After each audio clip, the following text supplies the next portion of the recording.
नमस्कार मैत्रिणींनो, आज आपण हरा चना पुलाव ही रेसिपी करणार आहोत। ही रेसिपी आपण फक्त हिवाळ्यामध्येच करू शकतो। त्यासाठी लागणारे हे साहित्य बघा, गरम मसाला, हे मसाल्याचं वाटण मी आधीच तयार करून ठेवलं आहे वाटण। आता आपण गॅस लावला आणि त्यावर कढई ठेवून घेतली आहे। बघा, आता त्यामध्ये आपल्याला पाहिजे तेवढं 2 पळी तेल घालून घ्यायचं। जास्त लागेल तर जास्त घालायचं कोणाला। त्यामध्ये आपण पहिले गरम मसाला, मोहरी टाकून घेऊ। गरम मसाल्यामध्ये मी कलमी, बडी विलायची, छोटी विलायची असं यूज केला आहे। मिरे आणि बारीक कापलेला कांदा पण सोबत टाकून घेतला। याला थोड्या वेळ असं होऊ द्यायचं परत। आणि हा जो वाटण होता मसाल्याचा तो पण टाकलाय। त्या वाटणमध्ये पण थोडा आपण कांदा, खोबरं, गरम मसाला असं बारीक करून घेतला आहे। आणि असे बघा, आता मी तांदूळ धुत आहे इकडे। हे होत आहे कमीवर मसाला आपला। तांदूळ पाण्यातून काढून 5 मिनटं वगैरे हा मसाला होतपर्यंत तसेच ठेवून द्यायचे, म्हणजे त्यामुळे आपला भात असा मऊ होतो। हे बघा, आता टमाटर टाकते मी। टमाटर आपल्या आवडीनुसार टाकायचं। मग आंबूसपणा येतो थोडा, त्यामुळे मी त्यामध्ये टमाटर घालते।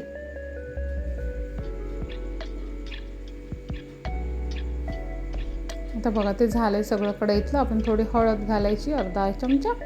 तिखट कोणाला जास्त पाहिजे, कोणाला कमी पाहिजे, त्यानुसार घालायचं। असं छान ते होऊ द्यायचं, मग सगळं मिक्स।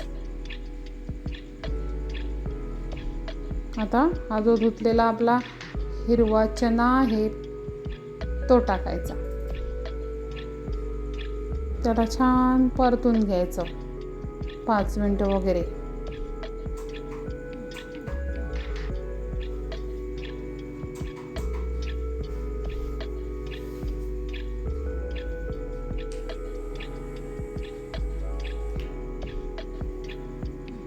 हे बघा, आता झालं परतून।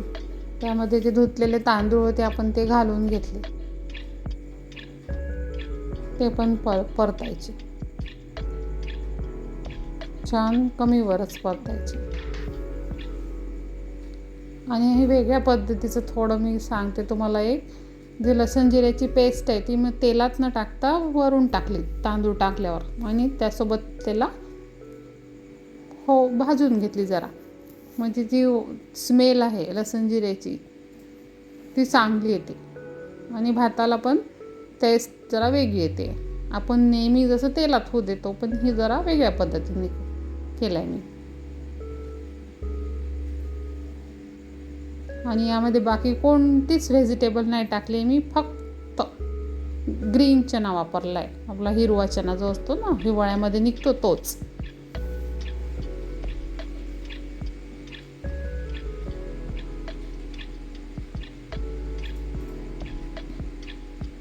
हे बघा, मला जास्त वाटले ते चणे तांदूळाच्या मानाने, म्हणून मी काढून ठेवले। हा सांबार आहे बारीक कापलेला, थोडा त्यामध्ये घालून घ्यायचा आधी थोडासा। छान टेस्ट येते, स्मेल येते अशी छान।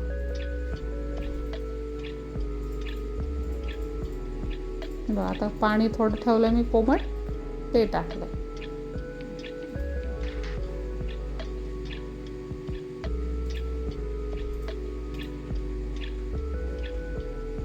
हे आपण जे पाणी टाकतोय ते मसाल्याचं वाटण केलं ना, त्या भांड्यातलं पाणी टाकतोय थोडंसं। ते असं खूप लागलेलं असतं ना पॉटला। आता हे बघा, हा काळा मसाला घालते। काळा मसाला आधी नाही घालायचा, पाणी टाकलं की तोच घालायचा। हे मीठ स्वादानुसार आपल्या।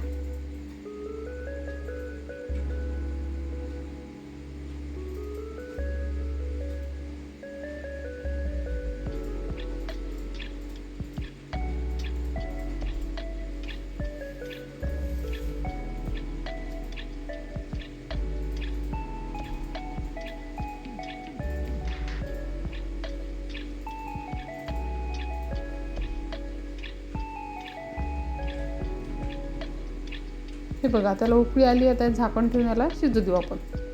आता आपण याच्यासोबत ताक करूया फोडणीचं. त्यासाठी थोडं तेल घेतलं, त्यामध्ये मोहरी,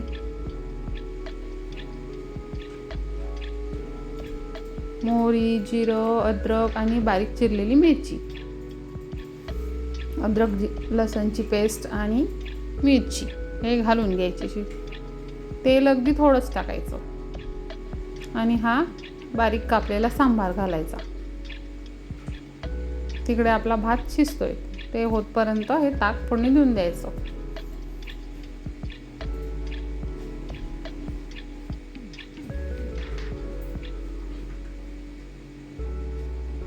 बघा, आता ही फोडणी कमीवर होऊ द्यायची, जवळ नाही द्यायची, अगदी स्लिमवर. याच्यात मी थोडी मेथी पावडर टाकली टेस्टसाठी. मेथी जिरं पावडर मिक्स करून त्याने छान टेस्ट येते.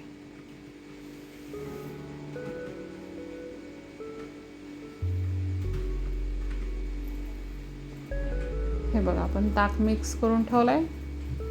हे ताक टाकलंय. बघा, आता याला उकळू नाही द्यायचं. उकळलं की हे फुटतं.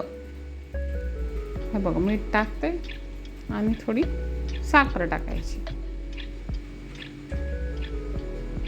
आपल्याला जसं जेवढं गोड पाहिजे तसं.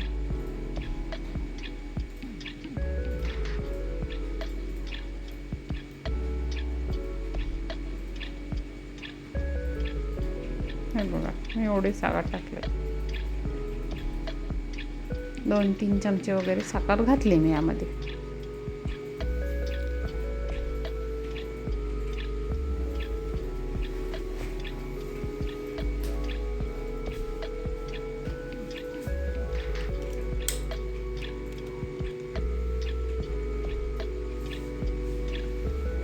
हे बघा, आता आपलं हे ताक तयार आणि भात पण तयार. ही आपली प्लेट तयार. अशी हिला सर्व करायची. हा आपला ग्रीन चना पुलाव तयार आहे. Thanks for watching my video. Please try and comment me. Thanks again.